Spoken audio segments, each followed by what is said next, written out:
second signing day. We're not, really added a lot more numbers today, but I can kind of give you an update on some numbers that we added since we last met and move forward. So excited today. We really add one more high school player, Bret Bielema from Illini High School, who has been on our radar since last spring. Kind of a great story, just the way he. I always tell kids in recruiting, every story is unique, right? Everybody's recruiting story is your story. Don't try to pay attention to anybody else's. Don't look around at what's going around. You just worry about where you are. And Matthew's been a definition of that. Came to us last spring, worked out with us in the summer.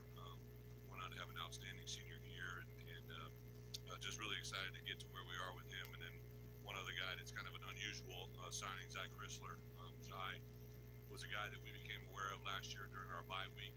I was in Mississippi Gulf Coast recruiting a pool of people that were available to sign that year, and it became clear to my film study that Zai was on the field to get evaluated. Was very impressed with who he was putting him down on a list to get recruited next year, but just through some inquiry and conversations, found out that he was a full qualifier out of high school. So although he was in a junior college mix, everybody just assumed he was there as a non-qualifier, but it turns out he was a full qualifier. Really pursued that before anybody else got a hold of it, and that kind of led us to where we are with him. We got him in the middle of the winter cycle, during the winter break when our players are there, got him on campus and got him enrolled. That's why he didn't have an official signing, because he was a full qualifier at high school with the Mississippi Gulf Coast, and then we worked him into the university here and had him admitted and starting classes that first week. So that's how he kind of transitioned in. I know a lot of you are probably trying to figure that out, but an outstanding young man, very excited. So I thought I'd show you guys kind of like we did. Won't be as long as last time. I know we had a lot of players to go through last time, but first with Matthew. So the part that I'm really intrigued with Matt is you see him walk up here and you're going to see the circle kind of bring him into the line of scrimmage. One thing Matt does is he has a lot of versatility. I don't know if he's going to play on the back end. I don't know if he's going to play in here. Eventually, he may be an outside linebacker type. I think he has a wide receiver traits. He also has possibility of growing into the ability of being actually a tight end as well, right? So I kind of gave you 4 different clips here of him being just a very productive football player. Had all kind of recognition in his high school as well as his conference. Here you see him coming. He just got an instinct to walk down into it. Has a really good feel for the game. I think as much as he played at a variety of different positions, the versatility, the length, the athleticism, his mental and physical presence just get me excited as a guy that we're excited to add into the program here. So there he was at linebacker. Here's another good example. Here you're going to see he really has some good presence and awareness. You see him pointing in here. One thing that comes out when you're talking to his high school coaches, all the people that competed against him. He's from the Quad City area, which is an area that I obviously grew up in. Just everybody in that community talked about just who he was and what he is and the presence that he brings. So I love the fact you can see him literally talking with communication with his hands, right? Telling everybody what to be aware of. He's got great QB awareness on both sides of the ball. What I would just say, people that understand the game in the big picture. So you see him pointing the things out. You're going to see him stemming out here right before the snap. We got an extra large width out here to the field. You see him get to the leverage point, get his body in position. I'm sure if this guy took off, he'd have to take him. He reads, reacts, and comes up here and just does to the edge of the defense and just does a nice job of understanding the play overall. Here you're going to see him in the middle of the field playing a safety position. So literally the third position you'll see him play on defense. Here you see him playing over top of number 2. Does a great job of getting his vertical depth, understands, reads, reacts, makes a play on the ball. Really good ball skills in all aspects of the game. Excited to get him in here. Then this last one, this is just as a punt returner, right? So a lot of times, what do you put on as your punt returner? You put your best athlete back there who has great ball skills and great awareness. Here you see him take the ball off the foot, catches the ball literally with a guy on him, on top of him, wasn't deterred, extremely confident in his skill set. Here you see him now continue to do some things after the ball. Just great presence, great awareness. Again, just a guy that I can't wait. This is, for me, right, as the head coach here at Illinois, I said from day one, we're going to recruit the state of Illinois. We're going to bring good football players in here. I don't really care who's recruiting, who's not recruiting. They got to fit the bill for what we are. And really, winding down the recruiting season here, we had set aside a few scholarships for portal players, some guys that we felt that maybe have a little bit more age and experience, but when the opportunity came to grab Matt here at the end, I know Coach Walters went over to the high school. Coach Pat Ryan was heavily involved in staying on top of this during the whole time, talking to his high school coaches in the area. He was a player of the year in the conference, offense, defense, special teams. This is the definition of what we're looking for, right? A guy with length, a guy with athleticism, a guy with great football IQ, an incredible person off the field as well. So really excited to have Matt join us. So Zai here is actually a guy that comes to us in an unusual fashion. He comes from Crystal Springs, Mississippi, but also went to Copiah High School and Copiah Academy, actually, and then went to Mississippi Gulf Coast for a year. When I went, I always kind of signed that as a head coach, I can only go to a home visit one time, right? As an assistant, they're allowed to go several times. So Saturday night, I went to his hometown, right? And it's the first time this ever happened. There's about 40 people in this little restaurant where we gathered, and the mayor of his hometown was there, right? I've been in his business 15 years as a head coach, almost 30 years as an assistant. I've never met a mayor at a recruiting dinner, all right? So that spoke volumes of, I think, what kind of person we're getting. He's a guy with unbelievable athleticism. Every person that was in that visit Saturday night, whether it was high school basketball coach, his assistant basketball coach, his English teacher, the mayor, all of his family, just talked about what kind of person we're getting here. And what you're going to see is we're also getting a phenomenal big athlete, all right? So here he is at left tackle. He plays a little bit of left and right tackle, extremely athletic. Reminds me a lot of linemen that I saw in the SEC, a big, strong body. You see those, I know they're not little, right? But in proportion, his calves, right? He's got nice, tight, small calves, and he's very athletic, great change of direction, can set down on a heartbeat. And this isn't just average players he's playing against. Mississippi Gulf Coast is known as one of the better JC programs in the country, the people they're playing against. This is what I loved, all right? He actually popped in at right tackle, all right, as well. So he played both left and right tackle. Their left tackle is a player that signed in the SEC. So when he was injured or suspended from a game, Zai popped over at left tackle and was actually as functional, if not even better. So he's got great versatility, playing both left and right. Here you see just his ability. So a lot of times these guys he's going against are smaller, quicker, more nimble athletes. And what you see is he gets engaged. And then most big people, all right, when they play, all right, big athletes tend to stop their feet when they begin to move or slow their feet down. They can't accelerate. They can't maintain power in transition. And what you see here is he stays on his feet. Even though it's a smaller body, he's got the athleticism to stay on him, stay engaged, and give an opportunity for that running back to get through there and have a scoring opportunity. Like, that's not normal. Most linemen kind of stumble, fall, and maintain. And when you're recruiting big athletes like we're seeing here, right? One of the things you love to watch is what they do after the play, how they chase, how they run, how they stay on their feet, the athletic opportunity that they have, right? So here he is at right tackle again. Again, he clears the path, and then what you're going to see him just take off, run it like he's a very, very athletic big man, all right? He was a guy that at one point weighed over 420 pounds in his life, right? He's down to about 370 that we see on film here, right? And he's just a guy that every time I called Zai, he's into basketball, playing basketball. He's outside doing something outside. He's not inside on video games.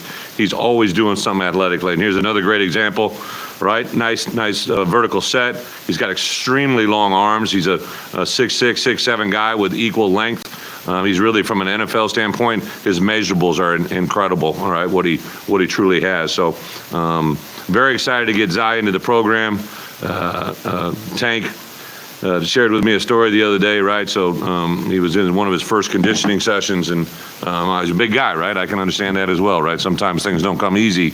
So he was doing a little bit of prowler work and wasn't able to finish what he needed to get done. So he dismissed the group, and Zai went in, got a drink of water, did a U-turn, came back out, and told Tank, let's go get that work, right? Let's finish what I wasn't able to get done. So a guy that is extremely talented, very athletic, and excited to get him here. A couple guys I can't show film on, but we added, there's a rule a year ago, 2 years ago, Joe, was it, when we decided as a college football power to let all of us have access to everybody's film, right? So we have access to literally every person's film in college football.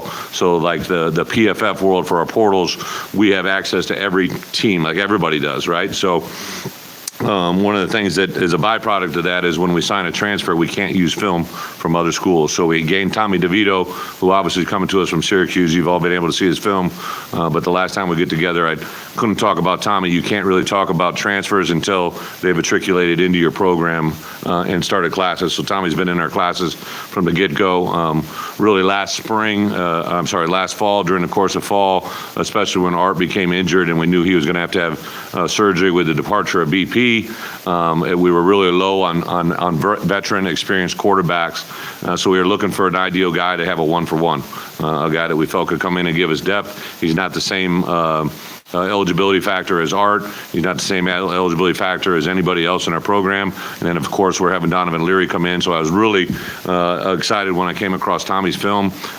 Came from a high school program, Bergen Catholic, that is a phenomenal program. Was very well known.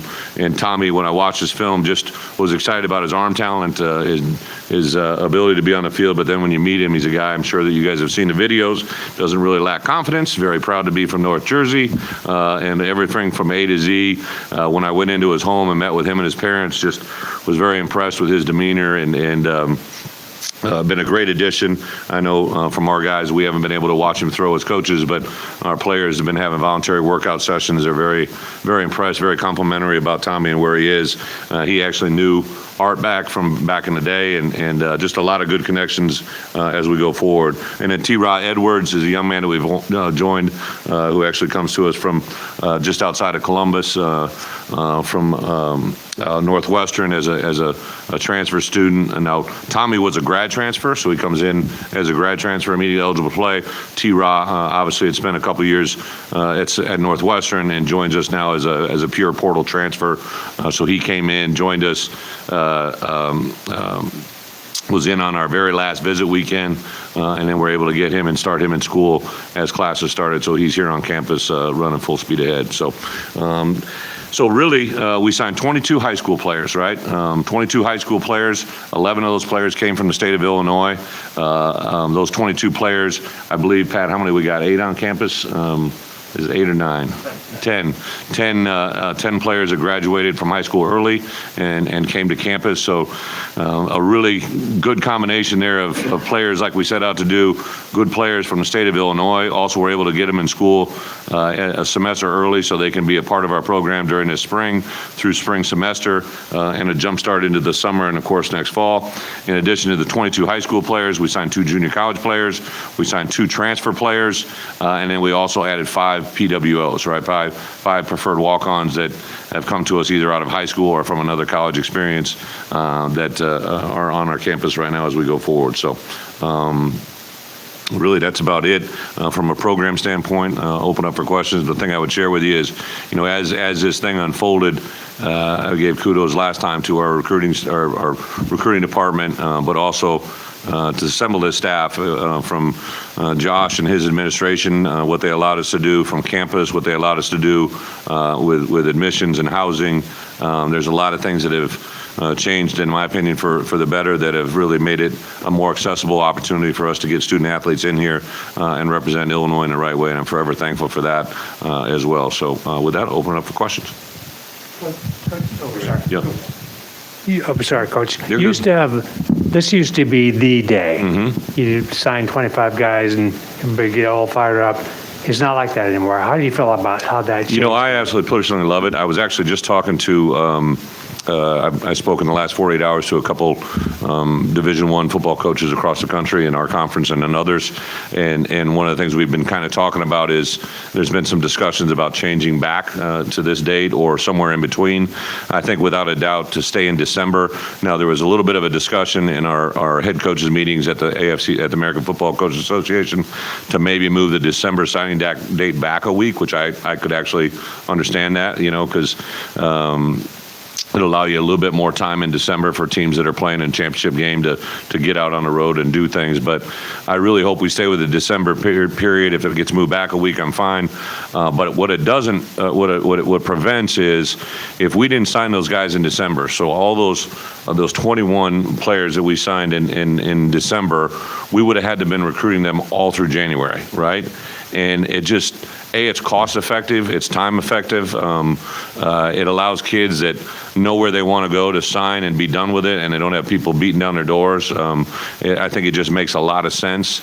If we don't want to have two, I don't know what the common ground is, but it really allowed January to be very productive for the 2023 class. It's just a much more efficient way of doing things, and I'm all in favor of keeping it in the December window.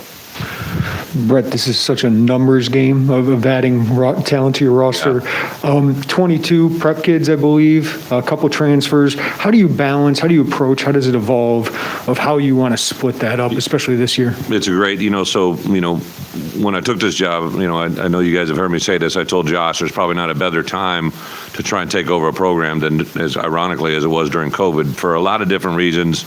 Being able to stay on campus, recruit, it was kind of a fair playing field, allowed me to get a jump on my staff. But one of the byproducts that's been a negative, right, is the super senior class. But everybody worries about it. Every kid that was here on campus during COVID, as well as everywhere in the country, gets a bonus year. So they gave us relief this past year where it was kind of all those super seniors were free, right? Well, now it's 25 plus 7, right? So we had our 25 signees, plus you had 7 that you could sign if you had guys either enter the portal or declare for the NFL draft early. And we got that number, so we'd have 32 available for us. But for us, and I know a couple of you really follow this, right? We had 32, but we've counted 4 forward from last year. So Bednoviak, Kanena, we had 4 guys that we blue shirted that go to this class that we're in right now. So that dropped us to 28. So those 28 is now what we're working off of as we go forward, right? So it is a numbers game. I think that next year I would be very surprised if we don't go to the 25 plus 1. So basically, if you lose a player either through portal or to the NFL draft, you'll be able to complement that, right? Because the biggest disadvantage we have, right now is, for us personally, I won't be able to get to 85. I won't be able to get to 85 even under the plus 7 because of the players that have either attritioned or that I've attritioned out of here. That 32, even with the 32 signees, won't quite get us to 85. Now it's good because you can reward walk-ons, but I think it's an unfair playing field for a college, whether it be here at the University of Illinois or really anywhere. If you can't get to 85, it just makes no sense to me. So I'd actually proposed that we would go to just purely 85. Everybody's got 85. I don't care if you sign 55 in 1 year. If you got them, you should be able to sign them. All right. I know everybody gets scared with running people off and where it's at, but I know I've never run a kid off. I think the integrity of the game, you'd hope that would happen. That's maybe not always the case in every place that I've ever been around or I've witnessed, but my guess is the number that we come to next year will be a little bit more user-friendly to get to 85 total. And just to follow up on that, how much do you guys plan to be in the portal now to add to the 22 roster? And how much is Blue Shirts playing to you trying to get to 85? We will do Blue Shirts. We've already explored that. I'm sure the guys that really follow it know what I'm talking about. But I do think, today, I had 3 guys that I watched before we came here today that just went in the portal, right? And we're going to always constantly look, for positions of needs. To me, I'm not an overload into the portal, just sell your soul and do all that. I think we're a development program. I think here at Illinois, you want to develop high school players and put them in position. You have to constantly recruit your team, right? Like there's never been a point in college football where it's more important to not only cultivate your starters, but who your number 2 is and who your number 3 is, who, he might be your 3rd string right tackle this year. He might be your starting left tackle next year, right? And it's very important to recruit the roster that we currently have. But we'll always use the portal as a supplement to a position of need, i.e. Tommy DeVito, right? Just because we really lacked a quarterback that had a significant amount of playing experience. If Art, all right, and when he comes back and everything's going great in his recovery, but I couldn't leverage an entire football team under the assumption that I've either got to have a true freshman or sophomore come in and play if Art wasn't ready to go next fall. But all indications are he's going to be, but I didn't want to just have it all hanging on one person.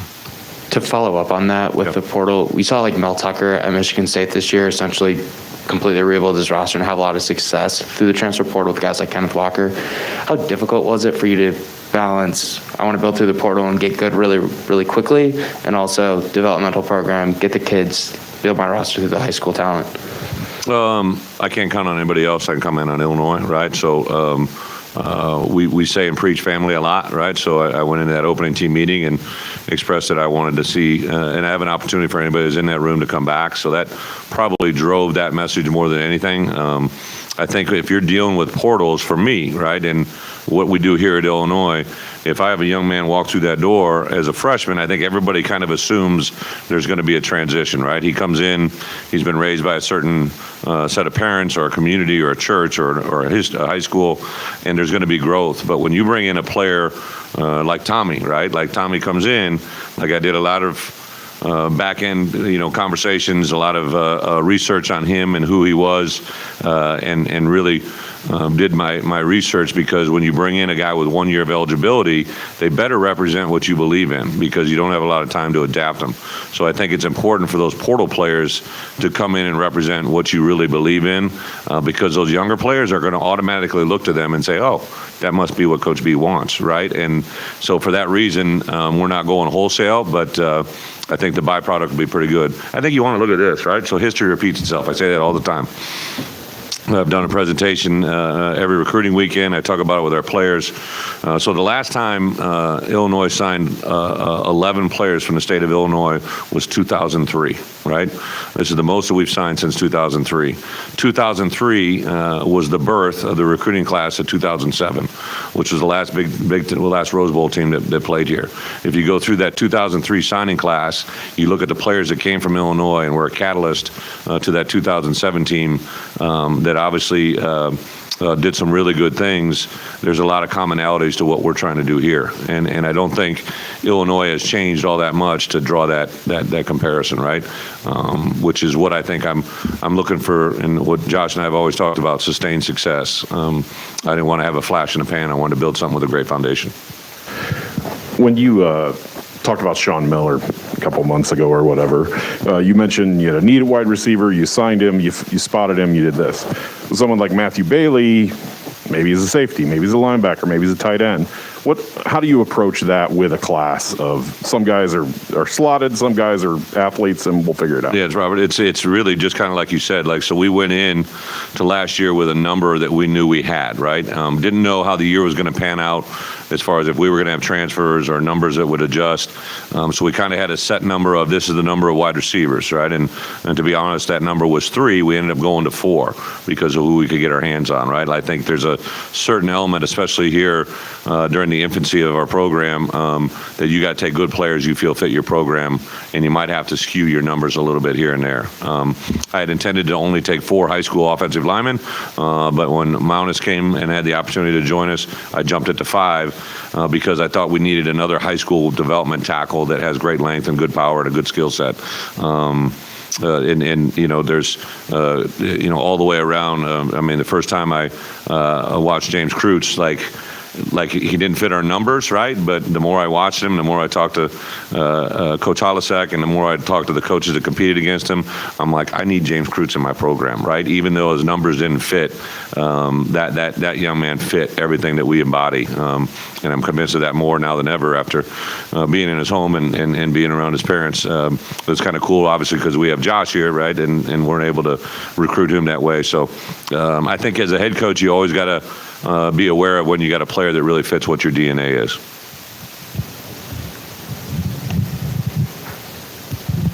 Bret, with Tommy, what initially stood out about the full body of work with him, and then how did you navigate an offensive coordinator / quarterback coach change kind of in the middle of his process? Yeah, the great observation, right? So if you follow the timeline of how that all happened, you realize I had a couple of things in the air that the only person to do it was me, right?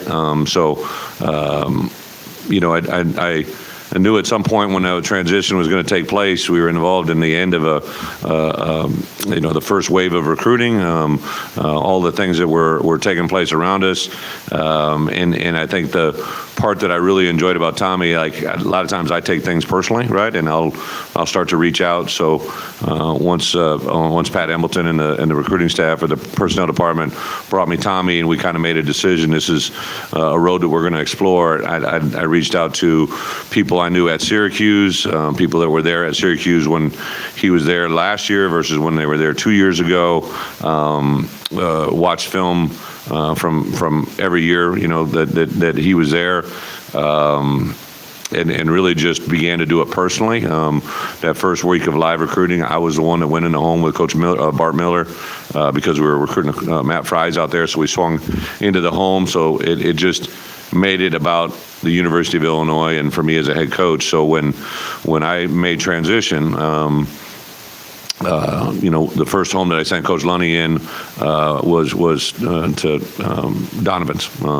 So sent him to Donovan Leary, and when I made transition, the first phone call I made that day was to Donovan Leary's father, right? Because after being in at home, I knew how much weight the family had and where it was. So I reached out to his father first, told him what I had planned to do that day and how I was going to transition, and explained it to him. And I said, now you tell me, like, do you want to sit down and tell your son? I want to do it myself, but you tell me how to handle this moment. And it was pretty much the same way then with dealing with Tommy. I went in the home, got to know it was the first time I was able to see him face to face by NCAA rules. It was the first time. So I developed a relationship with him. When I made transition, I called, his dad's name is Tom. Again, I realized how strong of a father figure he was and how much Tommy leaned on him. So I called his father and we walked through it and talked through it as a family. And then he expressed it to Tommy, and then I talked to both Tommy and Donovan that night. So we'll see how it works out, but I think it's worked out very well to this point. With blue shirts, how do you strike a balance there where maybe not hurting yourself in the next recruiting class to maybe fill some spots in the previous one?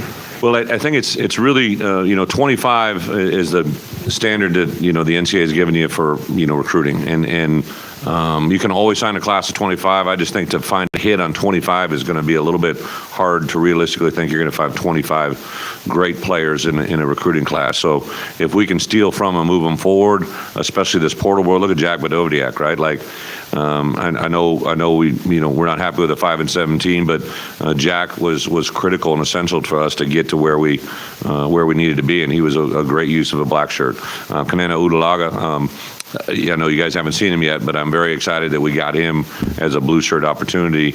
The way I see it is we're really taking a scholarship from, like, next year. If I blue shirt somebody now, what I'm doing is I'm basically taking a scholarship from the 23 signing class because I have faith in the 22 that I have right now. That's how I view it. I don't really see it as taking one. I just see it as I'm building my roster all the time. And sometimes blue shirts you take with the idea they might be able to help us this year, but I think this kid finds another, maybe not a ready-made DB, but he could be a ready-made outside linebacker in a year and a half, right? That's how I kind of see it. Or you have a transfer portal player who there's just too many portal players that can't have scholarships right now, and the blue shirt is the only opportunity that they have to get on the field. So it kind of works for us in both ways. How critical, Bret, is your preferred walk-on program that you want to have here? And it seems like everywhere you've been, you've had success with that. Yeah. With certain players, and it just seems like you're kind of trying to do that here again. Again, it's a partnership with Josh, right? So one of the first things that became clear to me here when I got here was their roster size was at about a 110 maintaining. And every place I'd been at, the number was 120. And that was critical because you have 85 scholarship players, right? And now that gives you 35 players to bring in as walk-ons. So Josh and the university has allowed us to grow that roster a little bit. We'll be close to that number to 120 than ever before. And that allows us to bring in some great, in my opinion, PWOs, right? You're from Illinois. You have a lot of development type kids. You have players that can literally become recruiting erasers, right? Guys that erase recruiting mistakes, guys that maybe become injured, guys that you were counting on this guy to be a position X and he ends up moving to position Z, and now you can fill that in with a walk-on. I look at Mike Marquez, right? I didn't get a chance to talk about him before. Mike started as a walk-on in his program. after I moved him to tight end, like literally every week, I'm like, how do we get this guy involved in the game plan? What do we do? How do we do it? There's a play against Penn State where he's lined up at fullback. He played fullback for 2 weeks, and he takes a very, very good football player and blocks him 5 yards past the line of scrimmage, and his excitement and anticipation of that play was infectious to everybody else. So, and then, we designed certain plays later on in the year. Everything good happens when Mike was on the field. So that's when we made an appeal to the NCAA, and now I've got Mike back for another year because he basically missed 4 games during that COVID year. No one had asked the question. I just said, well, why can't he redshirt that year, right? Because he had never redshirted. So it led us to the opportunity to bring him back. And we got one more trick up our sleeve that we're trying to work right now. And I think if we get that one, it'll be a double jeopardy good effect. So we're excited. The PWOs, for me, they didn't call me a PWO back then. They called me a walk-on. And I was number 9 on the depth chart. And 2 weeks into it, I was ahead of, I believe, 4 of the 5 guys that I came in with, because sometimes recruiting stars don't mean that much. I'm not saying that's the case with everything, but I think for a lot of guys, undersized, underdeveloped, and under-recruited can be a good phrase. Coach, kind of a loaded question, but last time They're always loaded.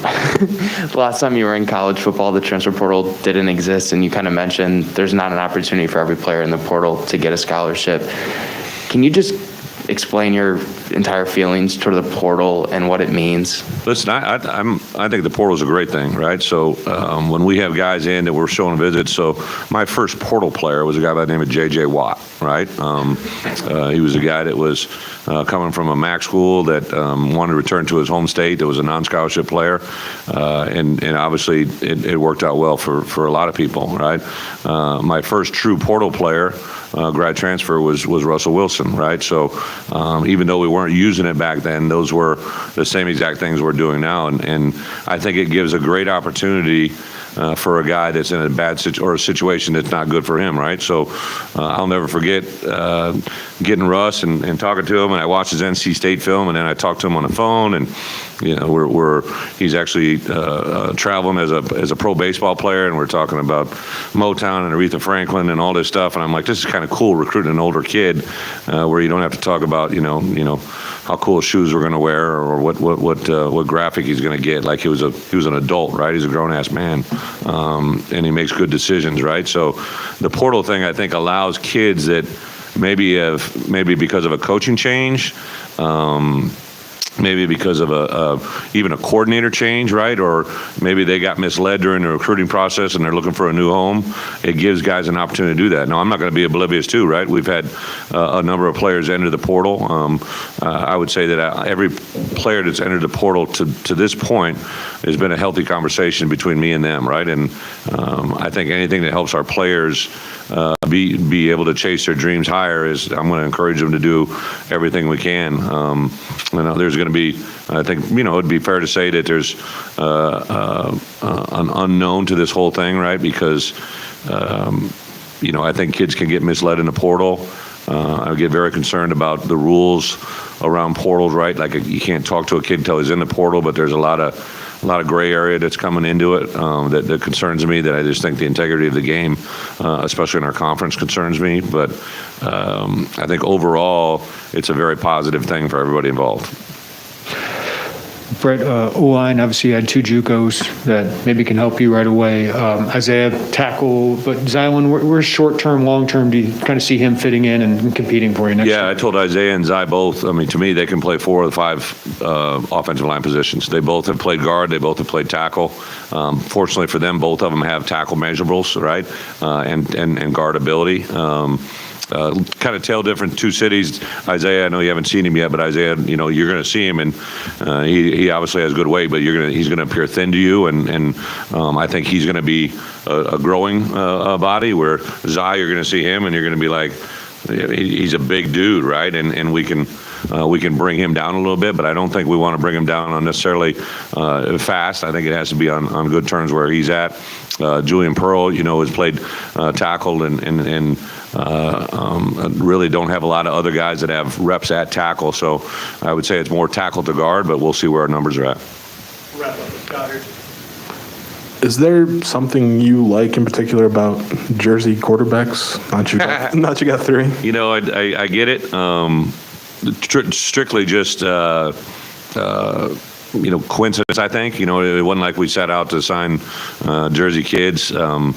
I've always, every program I've ever been involved, back when I was a student athlete at the University of Iowa, my roommate across the hall was Dana Hughes, who's from Bayonne, New Jersey. And he was I think maybe one of the last players that played for the Kansas City Chiefs and the Royals. And I realized how good a player he was right now, especially in retrospect. So I was Mike Ferroni, who was from Union High School, was my next door neighbor. Tony Stewart was a great tailback. So when we were at Wisconsin, there's all these Jersey players. And then when I went to the University of Wisconsin, there was a huge Jersey influence there as well, going back to Coach Alvarez's time, who hired Bernie Wyatt. So every program that I've seen kind of firsthand in the Big Ten has had a huge Jersey influence. And then I hired Andy Boo, and one of our first conversations, he's like, Coach, I'd really like to go knee deep in Jersey. At the time, I lived in Jersey. I was in Tenafly, New Jersey with the Giants, and just realized how good a football was out there, and how many of them are out there that don't really necessarily want to be on the East Coast anymore. They like to flock to the Big Ten in the Midwest. So, Art kind of came about just really because of the transfer portal. Donovan came about because he was one of the best players that we saw that we offered a scholarship to. And now Tommy just happened to be from, Syracuse, and as he's very proud to say, he's from North Jersey. So I haven't quite figured out the geographical locations of every place in Jersey, but I understand it means a lot to them.